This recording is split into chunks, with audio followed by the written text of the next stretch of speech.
Heyo everyone, this is Risemonger signing on.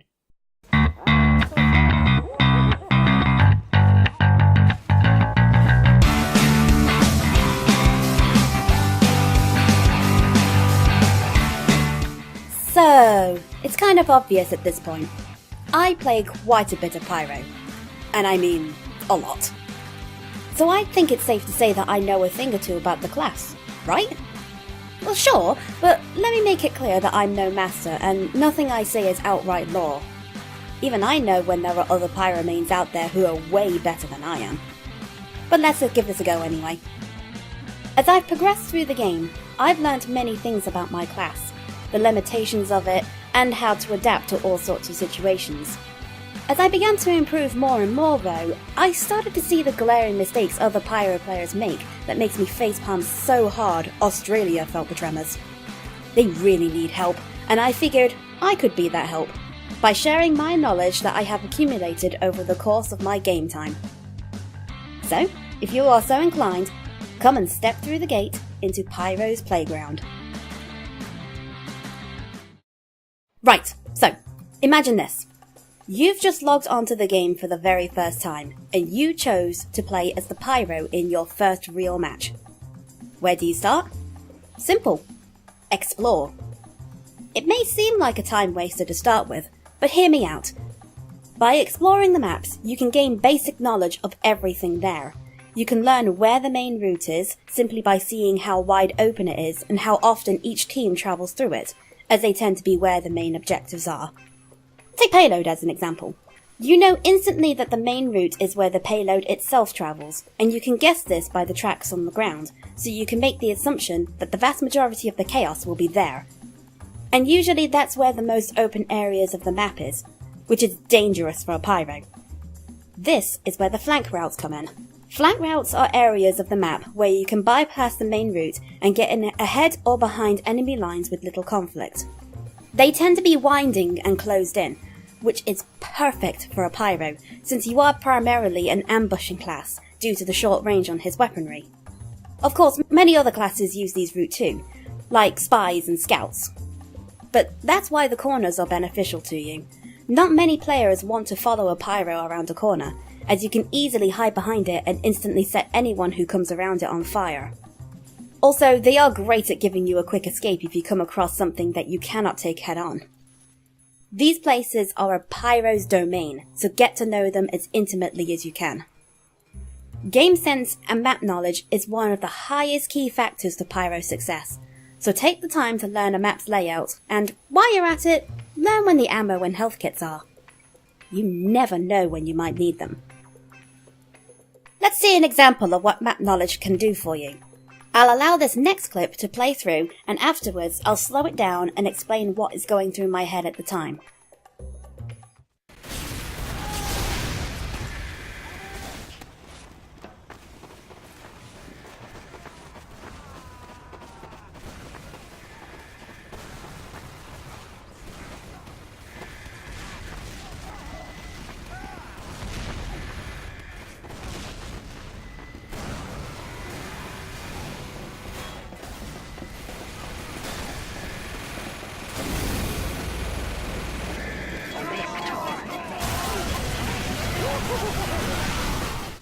Did you catch all of that? Let's break it down. I got backcapped onto this Frontier match where my team had managed to push the cart all the way to the end, though they stagnated right at the last point. For my first life, I was getting the lay of the land, just a quick analysis of what was going on with the enemy team.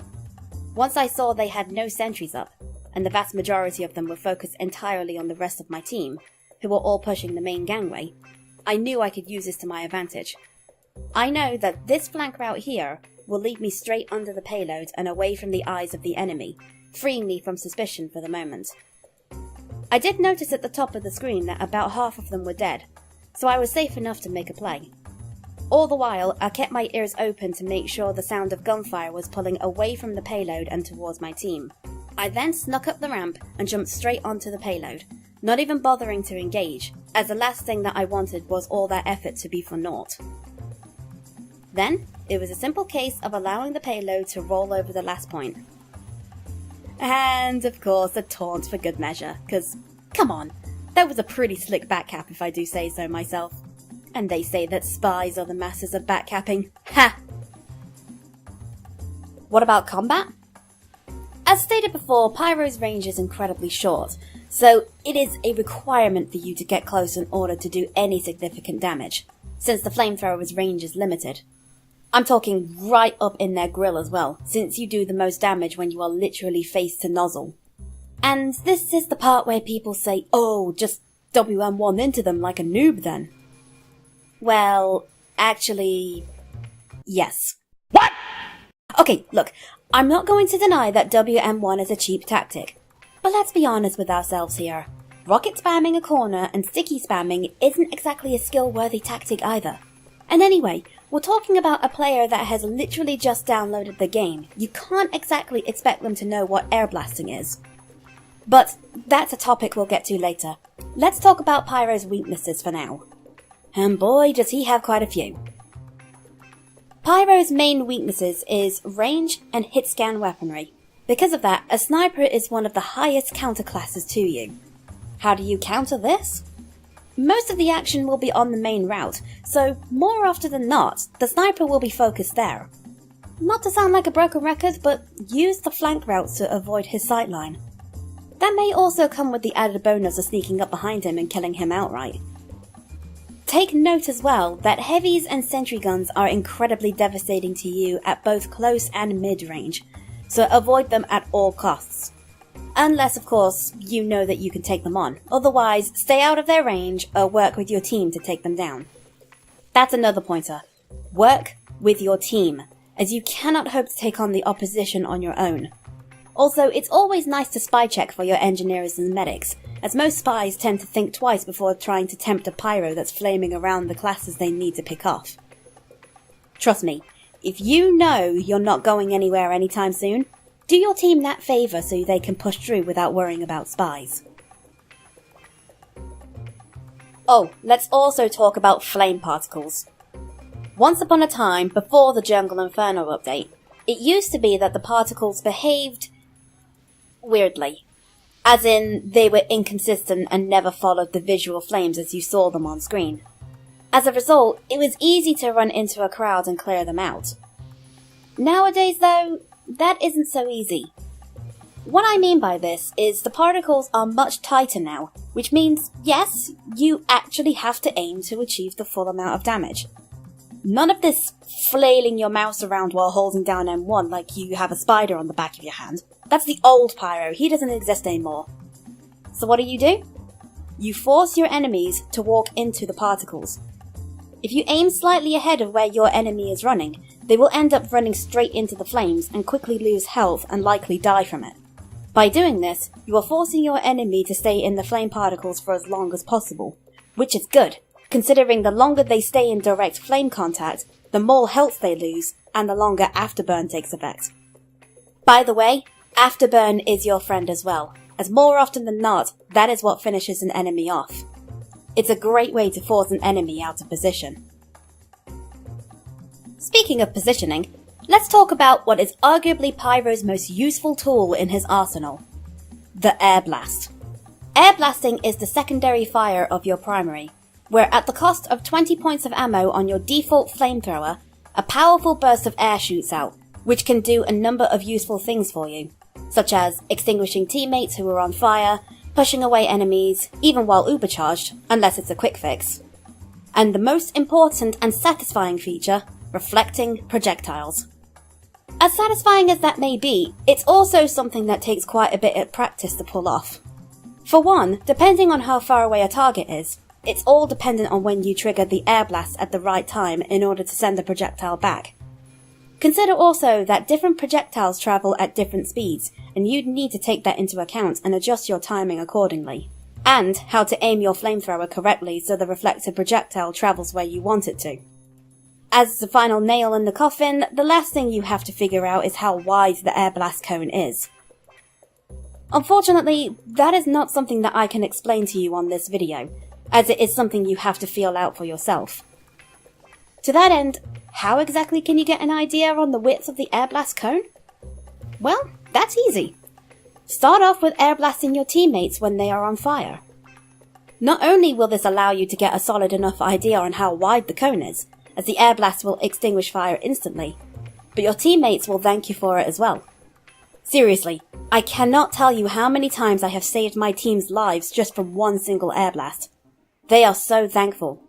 Surviving on 1 HP thankful. Trust me, they will love you for it. Also, there's that added bonus that extinguishing flames gives you a health boost of 20 points as well. So it's beneficial for you too. Consider it a free health kit when your team is against an enemy pyro and just consistently extinguish your teammates to gain back health. Just don't forget about the ammo count. The last thing you want to do is to go into battle with less than half your ammo, so keep it as high as you can. Oh, and I may as well mention that the air blast is fantastic for positioning your enemies where you want them. For this though, it isn't as simple as it used to be just before Jungle Inferno. Whereas before you could just press M2 and send enemies to the moon, now it's pretty much physics-based. For example, if a player is moving at a steady pace at or away from you, the total push force won't be very effective. But if a player is moving at great speed, for example, a Demo Knight charging, then the air blast will send them away at great speed as well. On a side note, if you air blast an enemy's feet, it will send them up into the air. But that takes practice to figure out, just like with reflecting projectiles. It's weird how air blast works now, but once you get the hang of it, the enemy will fear going near dead drops.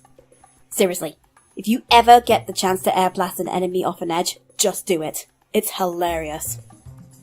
In conclusion, Pyro may seem like an easy class at first glance, and while that may be true for the first few hours, as you peel away the layers, you do find that the class is more complicated than you may think.